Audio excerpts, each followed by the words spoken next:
tout votre chiffrage de pièces. Une partie application pour voir donc comment on utilise ces modèles de chiffrage dans SolidWorks, comment on peut les modifier, etc. Et puis la traditionnelle séance de questions. Première partie sur les généralités. Qu'est-ce que c'est que le costing? Ça va être un outil qui va vous permettre d'estimer automatiquement vos coûts de fabrication de pièces directement en fait depuis SolidWorks. On va avoir en fait aussi la possibilité également de voir évoluer notre coût de fabrication au fur et à mesure qu'on fabrique notre pièce. Donc ça va être important en fait de voir si on a des formes qu'on réalise qui vont en fait générer un coût de fabrication important. Donc c'est surtout cette partie-là en fait qui va être intéressante. Ensuite, on va également pouvoir comparer nos coûts en fonction du design, parce que forcément, comme c'est automatique, quand on va changer notre arme de construction, si on enlève une fonction, si on change une forme, le coût va être recalculé automatiquement. Et donc tout ça en fait, ça va être géré par ces modèles, hein, d'accord. Donc tous les coûts vont dépendre des modèles. Donc ce sera vraiment cette partie-là importante qui va être, où il faudra prendre un petit peu de temps pour bien les régler, pour avoir des coûts au plus proche de la réalité. Ensuite, donc à partir de quelle version vous avez le droit à cet outil de costing? Le costing, c'est inclus dans SolidWorks Professionnel et donc SolidWorks Premium. Pour ceux qui ont uniquement des versions standards, vous n'aurez pas cette version, vous n'aurez pas cet outil de costing. Donc où trouver cet outil de costing? Ça va être intéressant de le trouver pour pouvoir s'en servir. Donc lui en fait, il est donc dans l'onglet évaluer. Et dans cet onglet évaluer, vous allez avoir un bouton costing. Donc en l'exécutant en fait, vous allez avoir un formulaire sur la gauche et sur la droite sur lesquels vous allez pouvoir en fait retrouver vos différentes données. Donc les nouveautés, donc 2012, création du module. Donc comment ça a commencé le costing? Donc vous pouvez uniquement en 2012 faire du calcul de coût pour des pièces de tôlerie ou des pièces d'usinage. En 2013, donc toujours ce même module, tôlerie et usinage, ces deux possibilités-là. Ils ont rajouté un module pour plus dédié sur le tournage, d'accord. Donc on va avoir tournage et fraisage. Et ils ont en plus groupé les deux pour pouvoir en fait calculer des pièces à corps multiples, d'accord. C'est-à-dire que c'est dans un même assemblage, dans une même pièce, pardon, on va pouvoir avoir différents corps et pouvoir tout calculer en fait directement. Bien sûr, dans l'assemblage, les coûts calculés pièce par pièce vont redescendre sous une forme de nomenclature en fait, par la suite. Donc au niveau de 2014, pas de grosses nouveautés, pas de nouveautés pour les calculs d'autres choses, mais par contre plein de nouveautés pour tout ce qui est l'amélioration de l'interface, la flexibilité avec l'ajout d'options de costing. On va voir ça après sur les études de cas. Les modèles à accès limité qui vont vous permettre en fait de verrouiller les modifications pour les utilisateurs par exemple. La nomenclature des coûts, comme je le disais juste avant, en fait depuis 2014 on va l'avoir directement la possibilité de récupérer ces coûts dans une nomenclature dédiée en fait. Et donc le dernier point, donc bien d'autres évidemment à découvrir. Donc pour ceux qui sont intéressés sur ce module, n'hésitez pas à poser des questions s'il y a des trucs qui vous paraissent qui vous interrogent sur ce que je vais montrer. Donc la partie, donc je disais, la plus importante en fait, ça va être la création de ce modèle de chiffrage. Donc vous avez donc 3 modèles de chiffrage, les modèles pour les pièces de tôlerie, pour les pièces usinées, et vous allez avoir un modèle pour les pièces à corps multiples. Donc on va faire un petit exemple sur un modèle de tôlerie. Et donc une fois qu'on aura un modèle de tôlerie, un modèle de pièces usinées, dans ce modèle pour les pièces à corps multiples, en fait, on réutilisera les modèles précédemment créés.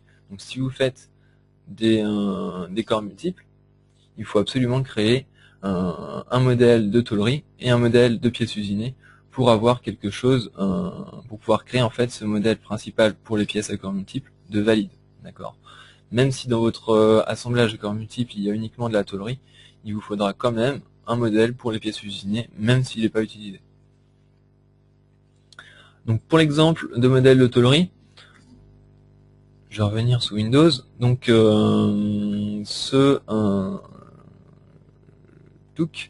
pour trouver en fait votre outil de costing dans la même idée que l'éditeur du formulaire de propriété pour ceux qui ont l'habitude de l'utiliser. Vous retrouvez ça en fait dans les outils SolidWorks sur votre PC.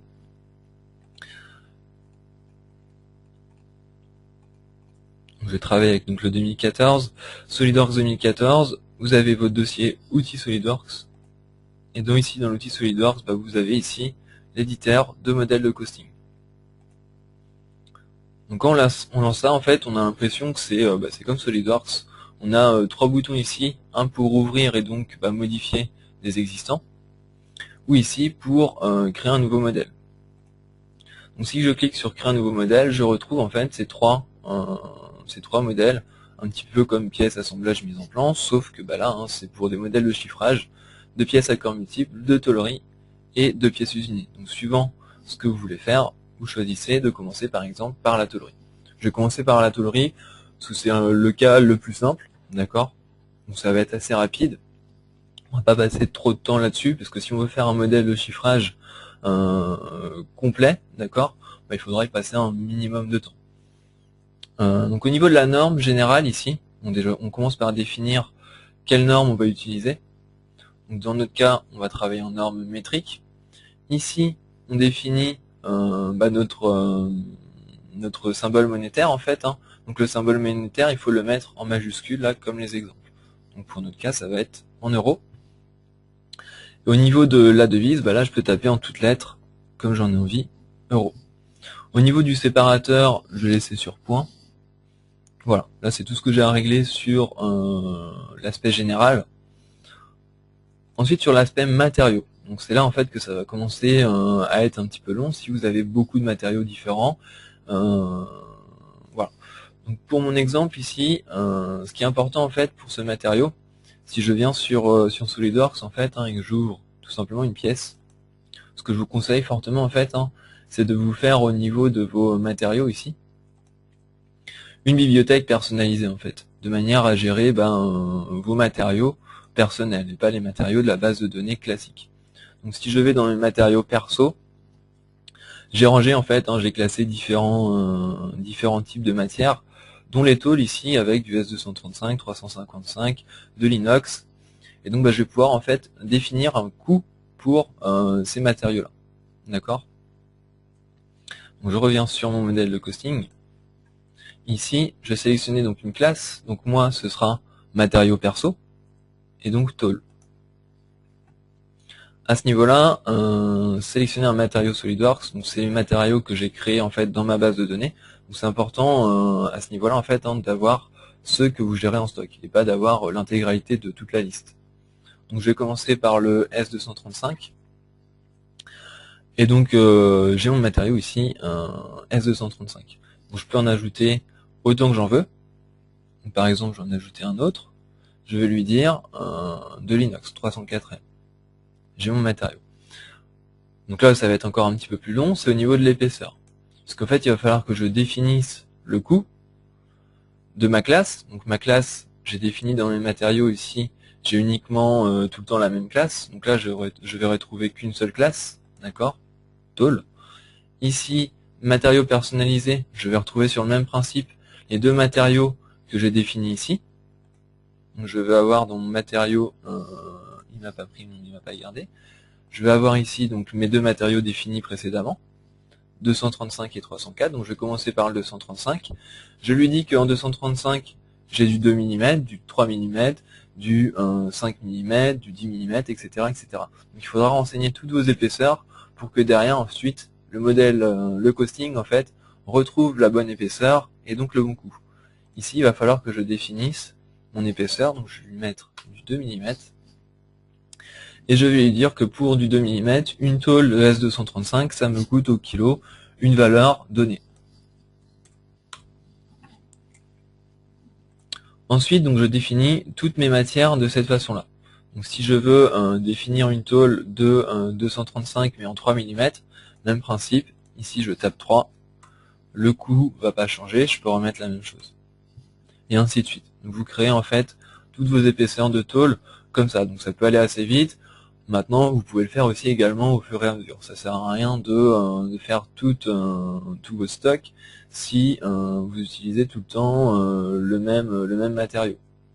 Après, là où ça pourrait être intéressant, en fait, c'est d'avoir justement toute cette base de matériaux pour que, en un clic dans le costing, en fait, quand vous changez de matériau, lui, en fait, il retrouve le coût qui en découle.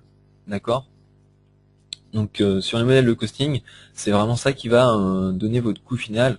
Donc, il faudra prendre un minimum de temps si vous voulez mettre ça en place.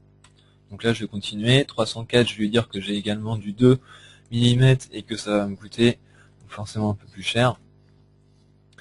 Et je vais lui dire ma tôle ici en 304, je vais mettre du 3 mm également, comme ça j'aurai une base en acier et en inox pour du 2 et du 3. Là où ça va continuer encore à être un petit peu plus long, c'est sur donc les découpes. Donc, dans un premier temps, les découpes, vous définissez en fait votre parc machine. Vous définissez ici pour le procédé de coupe linéaire, qu'est-ce que vous allez utiliser comme machine. Par exemple, un plasma, par exemple, un laser, par exemple, un autre laser, par exemple, etc., etc. Dans cette case ici, vous définissez donc non pas le coût de la découpe, mais vous définissez le coût de mise en place. Donc le coût de mise en place, c'est pour dire par exemple, quand je mets ma tôle sur ma machine, ça va me prendre tant de temps, je vais lui mettre ici un coût de mise en place de temps. D'accord ? Donc je peux mettre des prix différents, je peux faire ce que je veux. Tout l'intérêt après, c'est de se rapprocher au plus près de ce que vous avez l'habitude de calculer en fait. Ici, vos procédés de coupe unitaire, si par exemple vous avez qu'une pièce à découper, vous n'allez pas mettre ça sur une table de découpe, vous pouvez très bien découper votre pièce à la cisaille par exemple. Et ici, pareil, le coût de mise en place de ma cisaille, ça va me coûter tant, d'accord ? Je vais dire que ici, ça va me coûter 10 € parce que je ferai de la cisaille quand j'aurai que des petites séries. Donc ça va me coûter forcément un peu plus cher. Ici, dans cette deuxième partie, là en fait vous allez définir le coût pour le coût de découpe pour une épaisseur, pour un matériau et pour le procédé de découpe. D'accord ? Donc il va falloir en fait faire redescendre toutes vos infos que vous avez renseignées auparavant. Le matériau, l'épaisseur et en plus de ça, par rapport à quelle machine vous utilisez. Donc ici ma classe, j'en ai toujours qu'une. Mes matériaux, j'ai toujours les deux, 235. Ici, l'épaisseur, j'ai mes deux épaisseurs, donc je vais commencer par le 2. Je vais lui dire, pour une découpe plasma, ça va me coûter, donc là c'est un coût en euros par millimètre. Faites bien attention, c'est-à-dire qu'en fait, si vous mettez une valeur assez grande, vous allez avoir des coûts de pièces qui vont vite augmenter, quoi. Donc faites bien attention. Mais après tout ça, on peut revenir dessus à n'importe quel moment pour le modifier si on s'aperçoit que les coûts sont pas bons en fait. Je valide. Le coût supplémentaire ici, je ne vais pas en mettre, mais on pourrait en définir un pour lui dire quand je suis sur mon plasma, ça me coûte en fait un peu plus cher que ça. Ici, au niveau de... Donc je vais ajouter le 3 mm par exemple. Toujours sur mon plasma. J'ai remis 2. Donc 3 mm. Et je vais remettre plasma. Ici, et je vais lui dire que 2 ou 3, c'est le même prix. Et ensuite, je vais changer de machine. D'accord ? Je vais lui dire que ici, ma tôle, donc ce sera toujours le S235. Je vais définir ça en... je vais commencer par le 2. On va faire ça dans l'ordre. Et je vais lui définir ici que ça va être sur mon laser. Et que sur le laser, ça va être... je vais mettre le même prix. Voilà. Et donc à ce niveau-là, je peux continuer continuer en fait à construire mon modèle de chiffrage. Donc laser, voilà, laser, et je vais définir ici, d'accord, et ainsi de suite. Donc après, au fur et à mesure que vous allez faire évoluer vos modèles, vous allez construire en fait votre bibliothèque. Pour les plis, c'est le même principe. Vous définissez ici votre procédé pliage, c'est-à-dire le nom de votre machine en fait. Par exemple, vous avez une plieuse à commande numérique, et vous avez également, pourquoi pas, 2 autres plieuses. Plieuse numéro 1 et plieuse numéro 2. Voilà comment on construit en fait notre modèle. Ici, même principe, le coût de mise en place. Donc sur une plieuse CN, on va définir un coût de mise en place. On définit le coût. Et sur une plieuse traditionnelle, même principe, je définis mon coût de mise en place. D'accord ? Ensuite, ici, on définit le coût pour la réalisation de plis écrasés. Donc un pli écrasé, on sait très bien que ça va être un petit peu plus compliqué, sauf si vous avez une commande numérique qui le réalise. Mais vous pouvez en fait définir ici que vos plis écrasés vont être réalisés par une méthode quelconque. D'accord ? Je vais mettre pli écrasé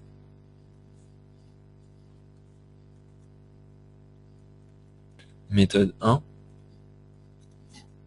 par exemple, et je pourrais définir comme ça autant de méthodes que j'en veux. D'accord ? Pli écrasé, et je vais mettre méthode 2. Et je définis ici combien en fait ça va me coûter en mise en place par lot. Alors ici le par lot, on va en reparler après, mais le par lot, ça veut dire que si vous avez vous définissez un lot de 100 pièces, d'accord, vous allez avoir ce coût-là qui va être impacté une fois. D'accord. Si vous avez 100 pièces à réaliser et que vous faites des séries de 10, il va être impacté 10 fois. D'accord. Ici, le pli, je définis mes coûts de mise en place.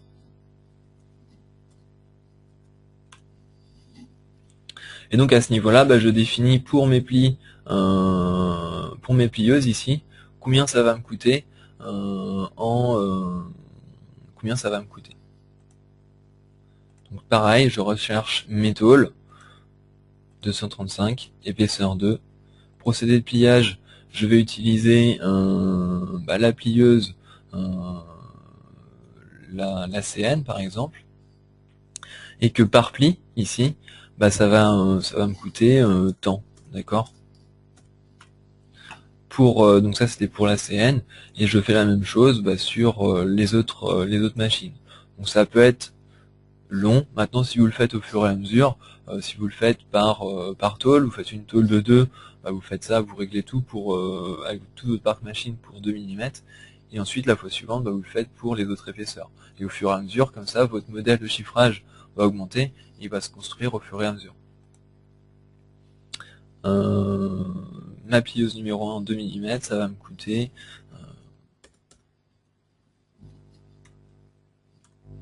et ainsi de suite. D'accord, donc je vais mettre quelque chose avec du 2 mm pour des plis écrasés, S235. 2 mm, je vais lui mettre pour le pli écrasé méthode 1, je vais définir mon coût.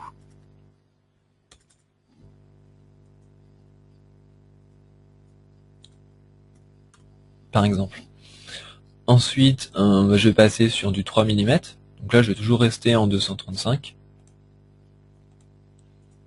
2 mm, 3 mm, pardon. Voilà. Et je vais donc lui dire, sur ma plieuse CN, 2 mm ou 3 mm, ça va être pareil. Et ainsi de suite.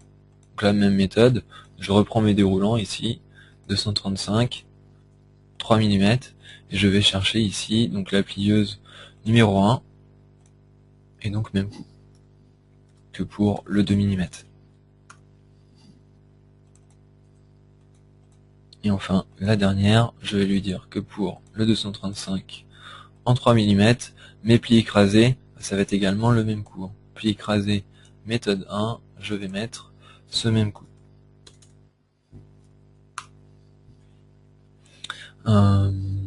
Voilà.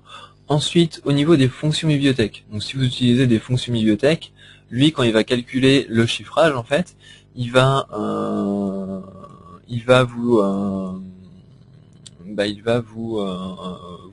indiquer que c'est une fonction bibliothèque, et vous allez avoir la possibilité de retrouver ici, de chiffrer en fait combien ça va vous coûter. D'accord? Donc si par exemple je lui mets que j'ai des oblongs dans ma bibliothèque, le coût de mise en place, là ça va être nul. Répartition ici, donc appliqué une fois par pièce, divisé par la quantité totale ou divisé par la taille du lot. Donc ça va être une découpe en fait d'oblong, donc là ça va me coûter en mise en place 0. Et si par exemple j'ai d'autres choses, par exemple j'ai un logo dans ma bibliothèque que je veux mettre ici, et je vais lui dire là coût de mise en place c'est également 0, et ainsi de suite. D'accord? Donc même principe, après il faut définir que pour une tôle de S235 sur mon épaisseur de 2, ce logo ou cet oblong me coûte tant par fonction. D'accord?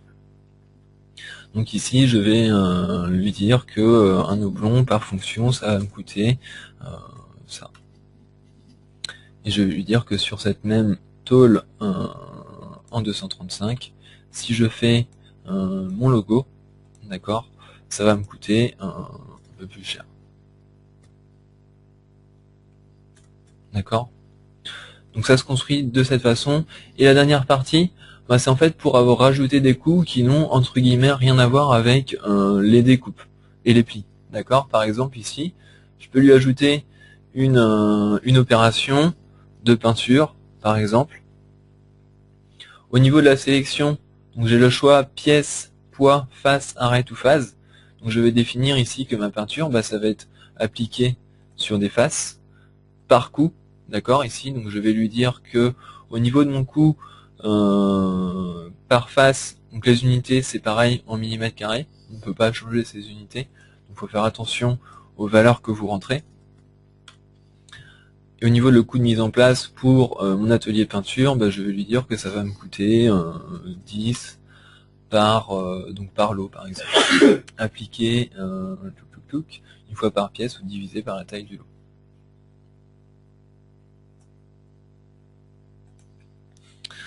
Toujours inclure, donc ici ça peut être important si vous voulez que ce coût de peinture s'applique tout le temps ou pas. D'accord? Donc là je vais mettre non, et après je vous montrerai comment on peut l'inclure. Donc au niveau de mon modèle de chiffrage, là j'en ai terminé, donc je vais l'enregistrer. Ici enregistrer sous. Donc ce qui est important en fait, ce qui est surtout intéressant au niveau du modèle de chiffrage, vous en avez qui sont donc dans le dossier d'installation, d'accord? Moi ce que j'ai fait, donc j'ai fait des petits tests également, mais ce que j'ai surtout fait, c'est que ceux que j'ai gardés, je les ai mis en fait dans un dossier à part, de manière à ne pas les perdre quand je vais faire évoluer mes versions de SolidWorks, d'accord?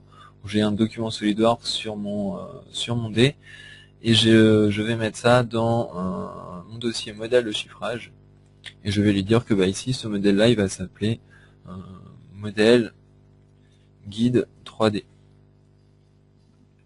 Et donc j'enregistre.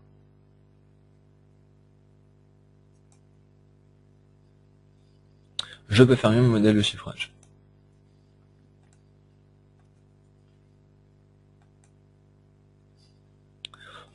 Au niveau des modèles pour les pièces usinées, donc celui-ci on va pas le refaire ensemble parce que vous avez vu que c'est quand même assez long.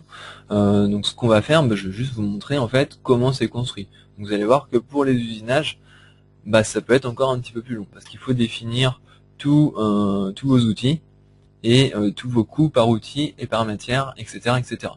Donc si je retourne là sur mon éditeur de modèles et que j'ouvre donc un existant, donc j'ai pris un des existants qui étaient donnés, d'accord.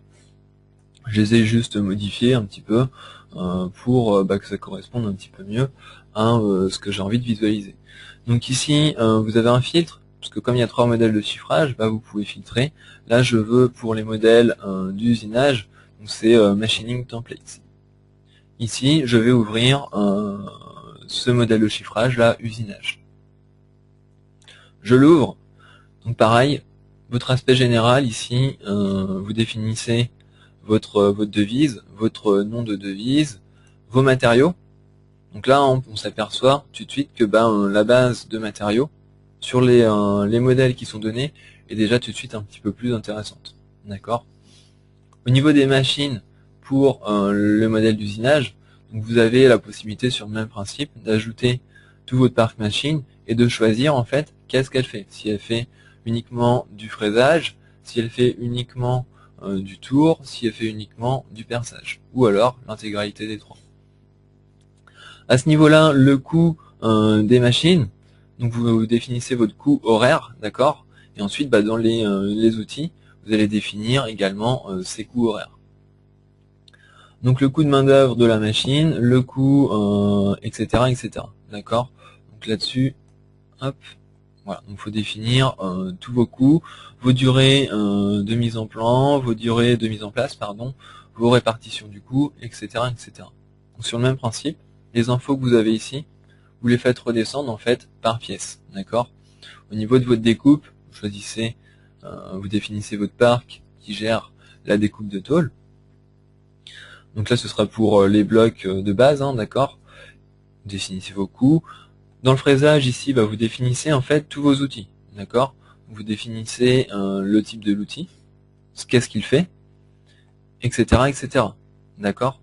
Et donc ici, après, forcément, suivant la taille de l'outil et le coût que vous avez renseigné sur la machine, il va mettre plus ou moins de temps. Donc ici, pour rappel, hein, vous avez tous les infos avec toutes la nomenclature, la légende en fait de ce que ça représente. Donc en fonction de ce que vous allez rentrer ici, votre outil va aller plus ou moins vite et votre modèle de chiffrage, enfin votre pièce va être plus ou moins chère.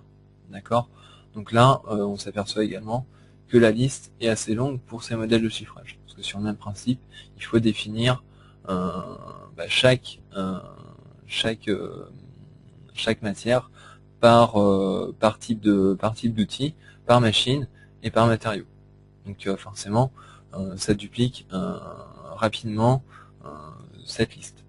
Après, vous pouvez très bien partir de cette liste et la modifier. Regardez si ça correspond et changer les matériaux. Donc il faut savoir en fait ici, comme ça fonctionne avec des déroulants, si vous changez le matériau brut, donc le matériau brut, on va le retrouver ici, d'accord. Si vous changez le nom du matériau brut ici, ça va découler dans les autres déroulants, d'accord. Au niveau du perçage, pareil, on définit ses outils, et au niveau du tour, même principe, d'accord. Pour les fonctions bibliothèque, c'est comme pour la tôlerie, on définit sa fonction bibliothèque, son coût de mise en place, et derrière, on définit par matière combien ça nous coûte, par fonction. Et dans personnaliser, même principe, vous lui dites je vais avoir de la peinture, de l'analysation, du contrôle à réaliser, du perçage en plus qui n'est pas compris dans ma pièce, etc., etc. D'accord. Donc la personnalisation, c'est ce qui ne rentre pas en compte en fait sur le modèle de pièce, d'accord. Voilà, donc vous définissez vos modèles de cette façon. Une fois que vous avez défini donc un modèle d'usinage et de tôlerie, vous allez être capable de créer en fait un modèle pour les pièces à corps multiples. Donc dans pièces à corps multiples, ici vous définissez la norme. Donc il est important que la norme que vous rentrez ici soit identique en fait à vos modèles que vous avez créés.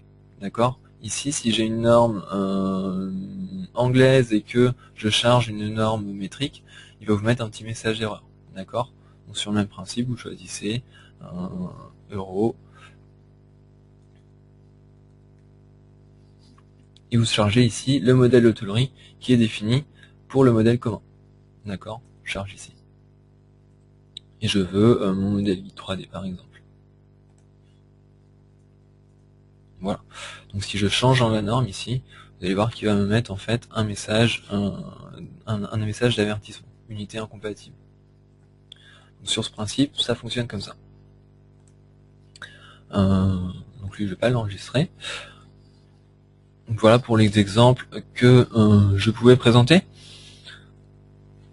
Ensuite, la création, donc ça c'est vu, ça c'est également vu, et ça c'est également vu.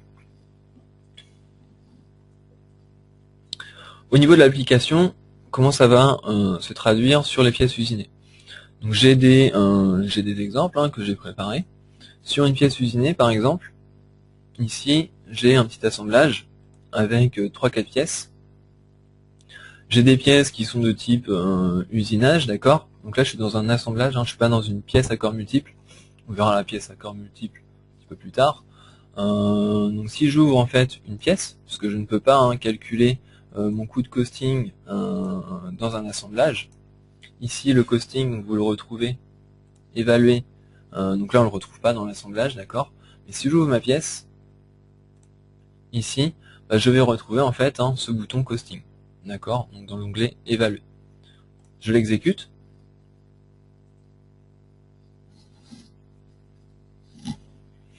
Ici en fait le modèle d'usinage était déjà chargé. Si c'est la première fois que vous le faites, vous n'allez pas avoir de modèle de chargé. Vous choisissez vos modèles de chiffrage ici. Donc sur ces modèles, lui en fait il va chercher ce qui est pointé dans vos options et les emplacements du fichier. Comme pour la plupart des fichiers SolidWorks, il faut ici pointer dans la petite liste des déroulants au niveau des modèles de chiffrage, modèle costing, et il faut pointer. Vous avez vu le chemin, moi je suis sur mon document SolidWorks, modèle de chiffrage. Donc idéalement, après, ça peut être placé sur un réseau pour que l'ensemble des utilisateurs puissent contrôler son travail en fonction de vos moyens de production de l'atelier. Ok pour ça. Donc ici, vous pouvez choisir les modèles, donc vous pouvez en avoir plusieurs, ça change rien. Si je prends mon chiffrage usinage ici, mon modèle, comme j'ai changé le modèle, ici en fait je m'aperçois que j'ai un coût d'usinage qui a changé par rapport à mon modèle de départ. D'accord? Donc là j'ai ce delta. Donc ensuite, quand vous allez faire également des modifications à ce niveau-là, par exemple sur ce modèle de chiffrage, j'ai défini différentes classes de matériaux, plastique, acier, etc., etc. Et donc si vous changez ici, vous lui dites que c'est l'inox, vous allez voir instantanément en fait votre coût qui va changer, d'accord? Parce que le coût du matériau est renseigné ici. Donc si vous apercevez que ce coût du matériau par rapport à ce que vous avez mis dans votre modèle de chiffrage, c'est pas bon, vous avez la possibilité de lancer l'éditeur ici pour changer le coût. Ou alors, si c'est juste ponctuel, d'accord, vous pouvez changer à ce niveau-là et lui dire que en fait c'est pas 3,30, ce sera 3,50 pour cette étude, d'accord. Et donc ici on est bien sur une case jaune et je peux revenir sur mon modèle par défaut, d'accord. Donc ça c'est la première chose. Ensuite ici vous définissez votre bloc de départ, soit vous partez sur un bloc, une tôle ou un cylindre. Donc là encore, si vous partez sur une tôle, donc il faut avoir la bonne épaisseur de tôle en magasin, sinon vous n'allez pas avoir, vous allez voir ce message là, donc ça c'est pas bon. Et je vais partir donc ici d'un bloc. Et après ce bloc il sera usiné par rapport à ce que Costing a détecté. Donc tout ce que Costing détecte en fait, il vous l'indique sur la partie gauche. Donc il y a en fait un parallèle, vous conservez votre pièce au milieu ici, et vous avez sur la gauche tout ce que lui a détecté. D'accord? Si on regarde au niveau des opérations, il m'a détecté ici une poche, il m'a détecté ici une autre poche, etc. etc. D'accord? Et donc des opérations de perçage pour mes pièces. Et à ce niveau-là, donc les coûts de mise en place. Donc si vous apercevez en fait dans vos chiffrages ici qu'il y a un problème, rapidement en fait vous retrouvez que le problème peut venir du fraisage ici et que vous avez peut-être une opération qui coûte cher et que peut-être l'outil est mal réglé, ou alors ici vous avez sur le volume la possibilité de le déplacer vers une autre opération, ou alors également la possibilité de choisir un autre outil, d'accord, en fonction de ce qui est paramétré dans votre modèle de chiffrage. Donc ici, vous allez pouvoir effectuer des modifications qui vont impacter donc votre prix. Voilà pour cet exemple sur cette pièce. Dernière petite chose également sur donc l'estimation du coût. Vous avez ici en fait la répartition. La matière donc brute, d'accord, de votre, enfin la matière, le coût de matière. Donc c'est pas la matière brute, hein, c'est la matière usinée, et c'est le coût de matière en fait que vous avez ici. Je vais enlever l'affichage du brut. Ça c'est le coût de matière générale, et ici votre coût de fabrication. Donc ici on est sur un 55-45. Et donc à ce niveau-là, bah, si je remonte dans ma construction, par exemple ici, bah, je vais avoir mon coût qui va se mettre à jour. Parce que là ma pièce, elle a juste ça, d'accord. Et si je veux pas réaliser les autres fonctions et les visualiser, d'accord. Donc là par exemple si je m'aperçois que bah, j'ai pas besoin de cet enlèvement de matière ici, et que je veux voir qu'est-ce que ça impacte sur mon coût, bah, je le vois en fait en direct, d'accord. Donc soit en remontant comme ça avec la barre, ou alors, donc, pour information, hein, si je mets ma barre tout en haut, voilà ici, donc là ici en fait je vais avoir un coût de fabrication bah, qui va être nul, parce que c'est du brut, d'accord. Donc je sais que cette pièce là coûte 83. Si je retourne en bas, dernière petite chose également qui est assez intéressante, si vous faites des modifications par rapport à un modèle fini, vous pouvez verrouiller le prix. Là on voit en fait que le prix change à chaque fois par rapport à la dernière au dernier changement. Je peux lui dire bah, que ma pièce finie là, ça va être ma référence. Donc je verrouille le cadenas qui me définit cette référence. Ça bougera plus. Et maintenant, bah, si je change et que je désactive une fonction, d'accord, je vais avoir mon modèle qui va se mettre à jour en fonction de ça, et uniquement en fonction de ces changements-là. Si je remonte ici, par exemple, je vais voir ce que ça me donne à ce niveau-là. Je mets à jour mon modèle. Lui n'a pas bougé, d'accord. Donc on s'aperçoit en fait donc, bah, que les gros points qui coûtent de l'argent, bah, ça va être en fait cet usinage-là, d'accord, ici. Là on va avoir un coût qui va augmenter d'une fonction. Directement on va prendre voilà ce delta, d'accord.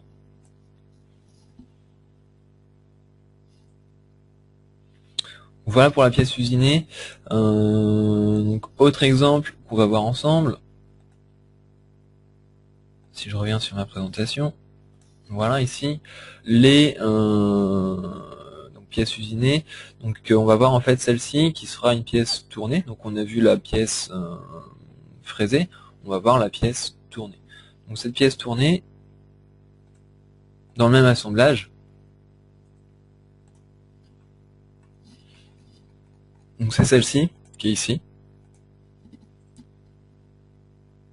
Sur le même principe, je peux exécuter mon costing, donc là moi il y est déjà, ça va arriver, voilà. Je peux sur le même principe définir, ici on l'a pas fait tout à l'heure, mais je peux lui dire je change en fait le matériau. Donc même si dans ma pièce ici j'ai un matériau qui est en C25, bah, je peux définir, enfin calculer un coût pour de l'inox, d'accord. Et je peux cet inox le définir en tant que matériau.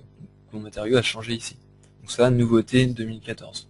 Pour ceux qui ont un 2013 ou un 2012, vous n'aurez pas ce bouton-là. Voilà, donc mise à jour des résultats. Donc là, bah, en changeant juste mon matériau, j'ai mon prix qui a nettement augmenté. Donc ça peut être super intéressant en fait bah, de voir pourquoi ça change. Donc là, on voit que ça change. Hein. Qu'est-ce qui change? Bah, c'est le coût du matériau. D'accord. Parce qu'on est sur un matériau, là on est à 65. Si je remets le 304, je passe directement à 322. Donc ensuite, hein, si vous avez des valeurs là qui sont un petit peu aberrantes, bah, c'est que votre modèle de chiffrage n'est pas bon. Donc il faut regarder qu'est-ce qui va pas à ce niveau-là, qu'est-ce qui vous coûte cher et pourquoi. D'accord. Donc soit en modifiant directement votre modèle, Par exemple ici, ce qui va être intéressant, c'est que là il me dit que l'outil ne correspond pas à la taille du perçage. D'accord? Donc j'ai différents perçages. Donc pour savoir en fait quel est ce perçage, quand vous cliquez ici sur perçage, qui me dit que c'est celui-ci, à ce niveau-là, j'ai ce perçage-là. Donc j'ai un perçage ici qui fait, il utilise en fait un forêt assez rapide de 10.5 et il me dit que la taille de l'outil, donc cet outil-là, ne correspond pas à la taille du perçage qui est dessiné. Donc, si je veux connaître la taille de mon perçage, je peux double-cliquer sur ma fonction ici. Donc le perçage ici, c'est en fait un taraudage. Je peux également basculer dans mon arbre de construction pour savoir ce qui a été fait. Donc là, c'est du M12 par 1,25. Et donc il a besoin, lui, d'un perçage de 10,8. Donc je sais que a priori, il a pas ça en stock. Donc si je veux le modifier ou l'ajouter, je peux le faire directement en fait depuis cet outil. Ici, là, vous avez la possibilité de lancer l'éditeur de modèle. D'accord? Donc à ce niveau-là, je vais lancer mon éditeur de modèle. Il va me l'ouvrir ici. Et je peux chercher en fait dans mon stock de... donc là, on est sur du perçage, d'accord? Donc dans mon perçage ici, dans mes opérations de perçage, je peux chercher que pour percer de l'Asie 304. Donc ici, je peux faire un filtre. Donc ça, c'est dans mes aciers. Je vais filtrer sur l'Asie 304. Je vais filtrer également sur les forêts à acier rapide, type d'outil. Ici, forêt à acier rapide. Et donc, dans cette liste-là, je n'ai pas de 10,8. J'ai un 10,5. Donc, je peux modifier ici, lui dire que c'est 10,8 pour éviter cette erreur. Donc, soit je modifie mon outil. Dans ce cas-là, il faut contrôler à l'atelier qu'on l'ait bien. Ou alors, vous pouvez modifier la fonction. Ça n'aura rien changé. Ça aurait juste évité d'avoir ce message d'avertissement. Je valide. J'enregistre bien. Et donc ici, on voit bien que ça se met à jour. Et donc là, maintenant, j'ai plus le problème sur cet outil-là. J'ai toujours mon problème ici sur celui-ci. Donc, il faut faire sur le même principe cette modification. Donc là, je vais changer en fait mon perçage. Maintenant, il trouve bien le bon outil pour faire le trou dans ma pièce. D'accord? Et donc le coût qui est recalculé de manière instantanée. Je vais rechanger, je vais lui mettre du... je vais laisser en 304 du coup, puisque sinon il faudra que je rechange, là je vais vous montrer, mais si je remets en acier non allié, je vais pas avoir l'outil correspondant. Donc ça va repasser avec le point d'interrogation. Parce que mon outil, il peut très bien percer de l'inox, mais il percera pas potentiellement de l'acier ou un autre matériau. D'accord? Donc c'est important d'avoir toute cette base de données d'outils pour éviter potentiellement ces outils-là. Ou alors vous décidez que c'est pas très grave et vous laissez ça comme ça. Pour votre chiffrage, d'accord? Parce que là on est bien sur du chiffrage, on n'est pas sur du calcul de parcours d'outils. Donc vous pouvez très bien définir que pour le chiffrage ce sera très bien. Ensuite, voilà. Je vais passer donc à la suite. Je vais revenir sur ma présentation. Les corps multiples. J'ai également un exemple sur vous présenter là sur ce principe de calcul à corps multiples. Donc un petit banc sur SolidWorks. Je vais l'ouvrir ici. Donc voilà, je vais le retrouver. Il est là. Donc ici, je suis sur une pièce à corps multiples. Je n'ai pas ici de... donc je suis sur une pièce à corps multiples, et je n'ai pas dans cet exemple, comme je disais au début, en fait, j'ai pas de pièces de type usiné. J'ai que des pièces de type tôlerie. D'accord? Donc je peux très bien, en fait, avoir une pièce à corps multiples, mais sans chiffrage. Donc ici, vous choisissez votre modèle de chiffrage qui correspond. Donc là, il est en train de mettre à jour mes résultats.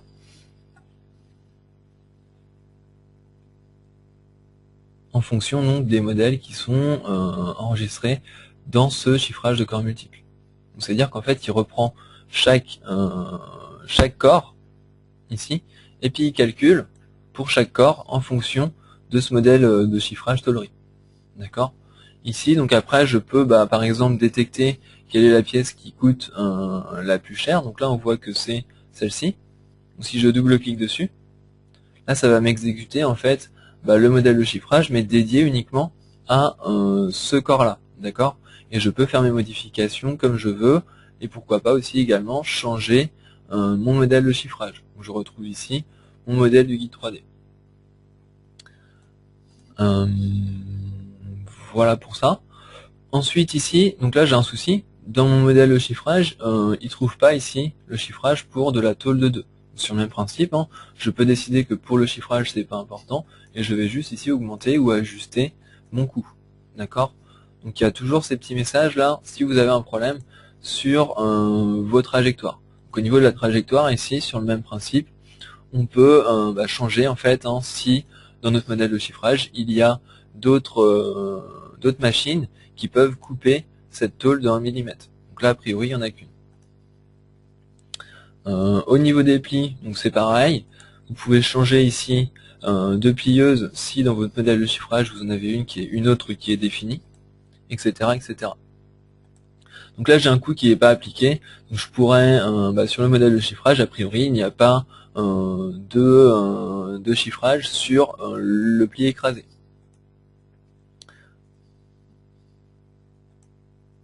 Si je change de modèle de chiffrage pour cette pièce-là, je vais changer en fait uniquement pour celui-ci et pas pour tout le monde. D'accord? On va tester celui-là. Donc ici, le modèle que j'ai réalisé tout à l'heure, j'ai bien du 2 mm, j'ai bien tout ce qu'il me faut. Là, ici, j'ai pas de message d'avertissement. Et puis, il a bien retrouvé ici mes différentes machines, d'accord, de découpe, plasma, laser, d'accord. Et ici, dans mon pli écrasé, il a bien mis dans la bonne case pli, et je peux lui définir ici une autre méthode. Donc, moi, j'en avais défini qu'une seule. Voilà comment ça fonctionne. Donc là, on voit bien que sur mon plasma, je peux en fait lui dire, cette trajectoire-là, ça va être fait sur le laser.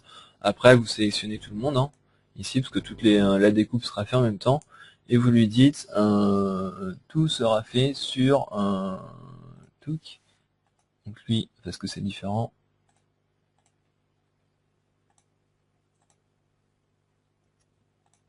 Donc avec la touche CTRL plus SHIFT. Voilà, je vais enlever ça. Et je devrais pouvoir tout réassocier sur sur mon laser. Il veut pas.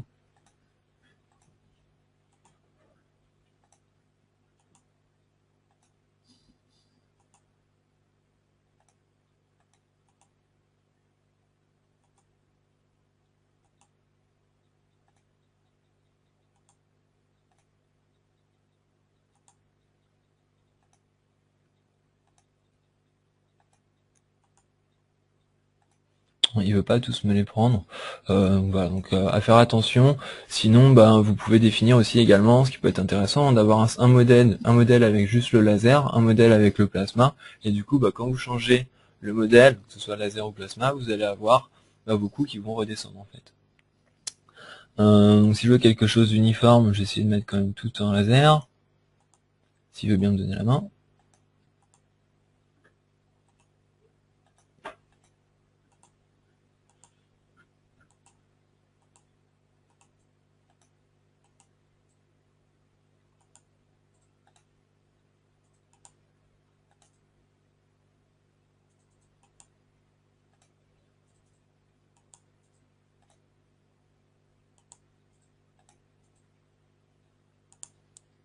Voilà.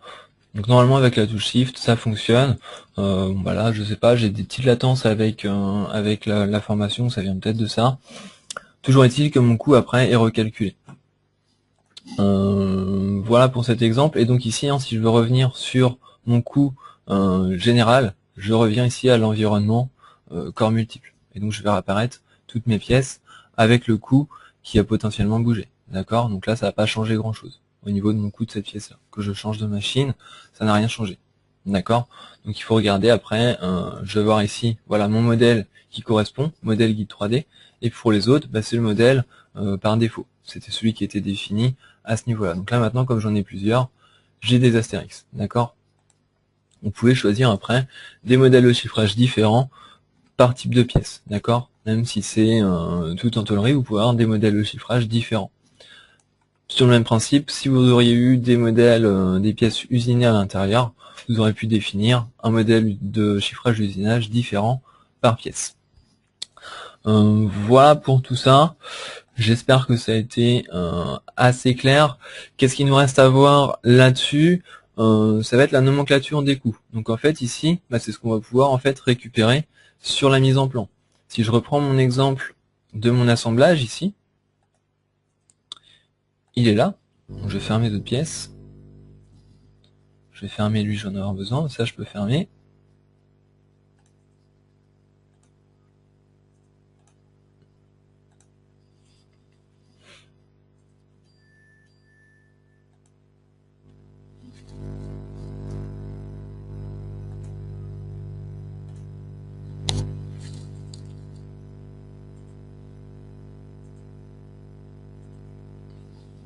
Donc sur cet assemblage-là, j'avais préparé en fait la mise en plan de manière à pouvoir récupérer et vous montrer en fait comment on fait pour récupérer cette nomenclature de chiffrage. Donc cette nomenclature de chiffrage, elle est, vous pouvez en avoir des déjà préétablis dans vos modèles par défaut pour ceux qui ont 2014. Si vous regardez dans vos modèles donnés en fait sur l'installation, vous allez avoir en fait un modèle de calcul de coût qui est donné. Maintenant, sur des nomenclatures classiques, vous pouvez très bien ici faire un clic droit et insérer des colonnes à droite ou à gauche. Et sur ces colonnes-là, ici, récupérer des propriétés. Donc moi, j'ai récupéré le coût de fabrication, le coût de matière et le coût total pour l'intégralité de mes pièces. Donc si je rouvre une pièce, pour bien comprendre, en fait, sur cette pièce, il faut lui définir, je vais fermer le costing, j'en ai plus besoin là,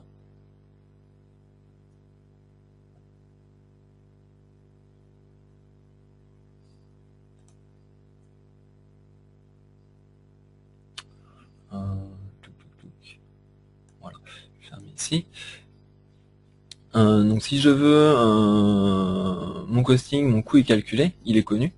Donc dans mes propriétés de pièces ici, je vais pouvoir en fait définir différentes propriétés. Donc la matière pour les coûts, le coût total, la matière, enfin le coût pour la fabrication et le coût uniquement pour la matière. Donc ici, si vous ajoutez une nouvelle entrée, à ce niveau-là, vous avez la possibilité de récupérer tous les types de coûts.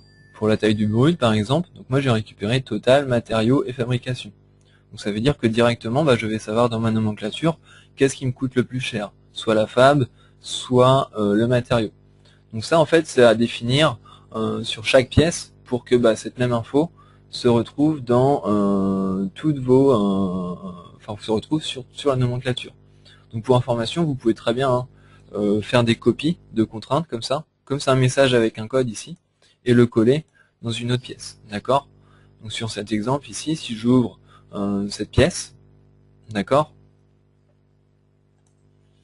et que je regarde ses propriétés, donc il aura exactement la même chose, et donc comme je vous disais, vous pouvez ici coller les noms en fait.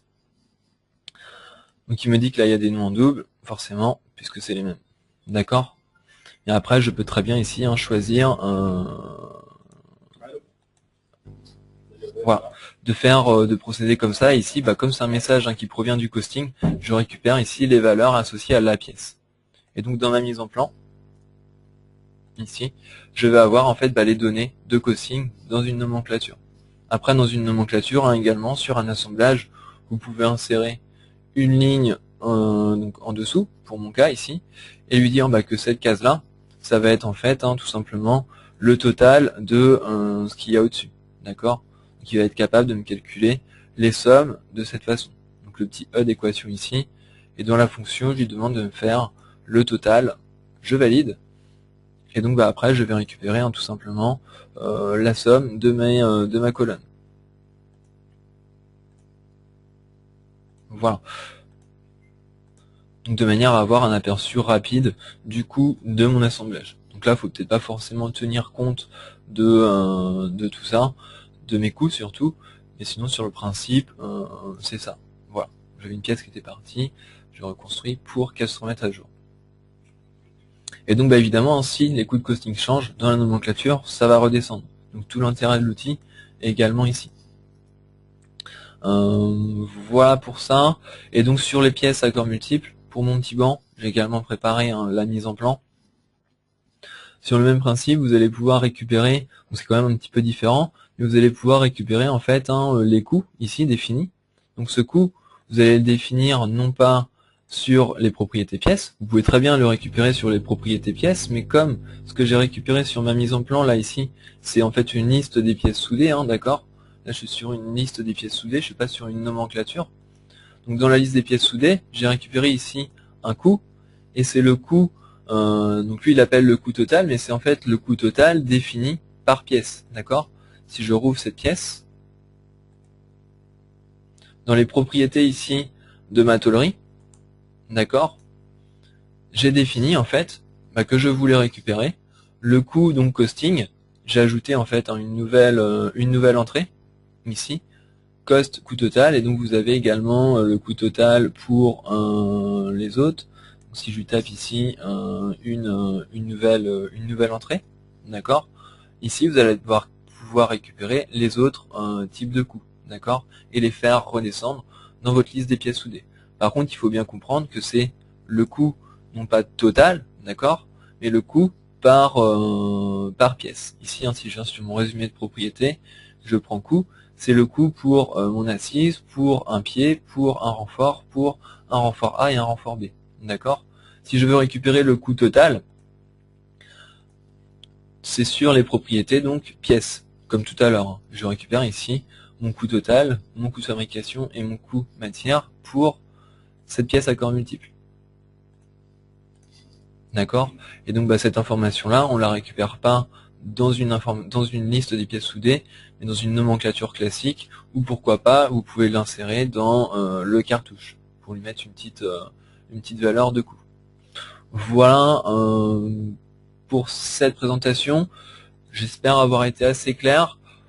On va passer sur la session questions. N'hésitez pas si vous avez des questions, il y a des choses que vous n'avez pas compris. Je vais regarder déjà s'il y a eu des questions. Alors,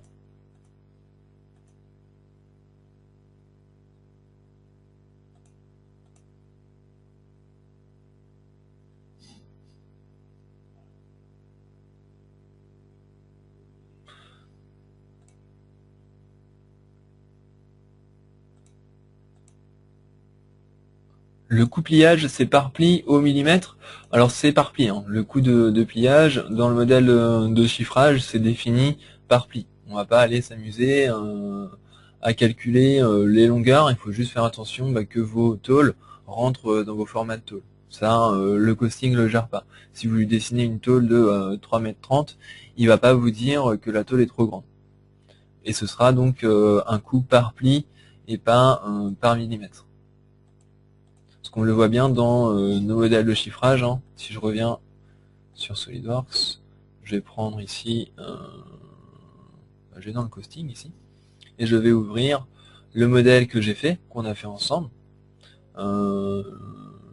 Modèle guide 3D, je l'ouvre. Au niveau des plis, à ce niveau-là, on est bien sur un coût en euros par pli. D'accord? Euros par pliage.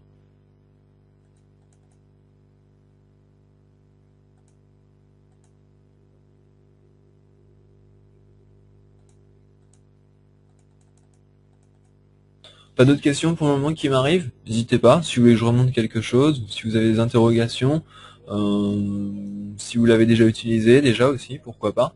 Si vous avez appris des choses, pourquoi pas.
Alors pour les coups de soudure, en fait ce sera une autre nomenclature hein, qui va vous gérer ça. Si vous faites des cordons de soudure sur vos pièces soudées, dans vos nomenclatures ici sur vos pièces, hein, d'accord, vous avez, donc si je viens sur ma mise en plan, vous avez ici dans les tables, vous avez la table des cordons de soudure, table de soudure ici.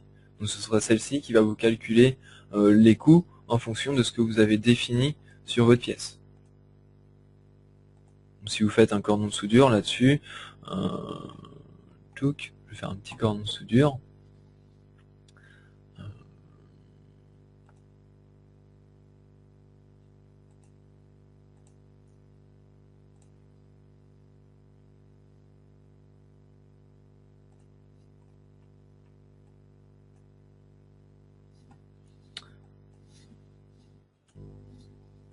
Cordon de soudure de 2. Voilà, définir le symbole au cas, je valide. Et donc le coût de soudure, il est calculé en fait dans ce dossier de soudure ici. Vous pouvez aller sur les propriétés. Et c'est lui en fait qui va vous calculer en fonction de ce que vous rentrez ici, vos coûts de soudure. Donc par unité de masse, etc., etc. Donc ça se passe à ce niveau-là, une fois que vous avez fait un cordon de soudure et que vous définissez ses propriétés. D'accord? Donc ça peut être un cordon de soudure qui peut être composé de plusieurs cordons. Et donc ici vous récupérez les propriétés et vous définissez la jauge, voilà. Et donc après cette liste-là, comme pour les listes de pièces soudées, vous allez avoir ça sous forme de tableau, d'accord? Table, cordon de soudure, table de soudure. Donc j'ai un cordon de soudure, voilà. Et sur le même principe, après vous pouvez personnaliser, insérer colonne à droite, colonne à gauche, et puis lui définir que vous voulez récupérer le coût. D'accord?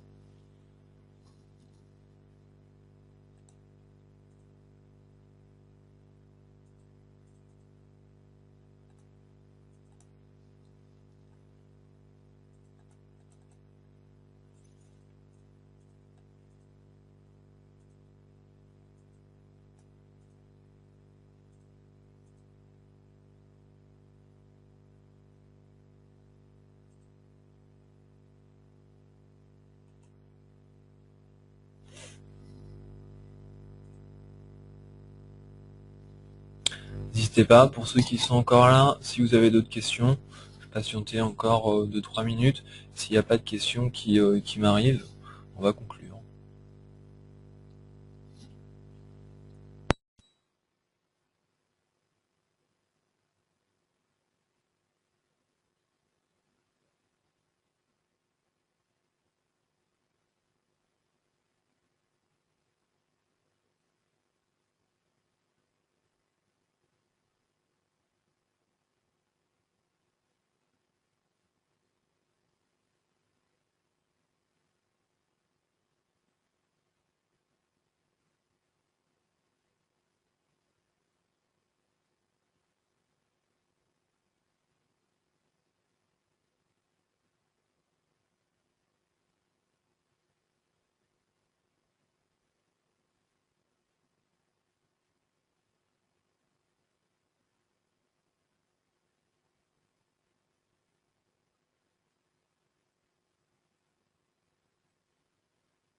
Ok, en espérant que ça vous a plu, je vous souhaite un bon appétit et puis de bonnes fêtes de fin d'année.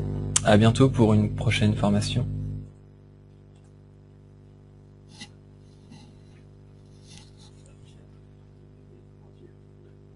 C'est ça. Bon, c'est bon alors, c'est fini là ou pas? Ouais, c'est fini, tu peux venir.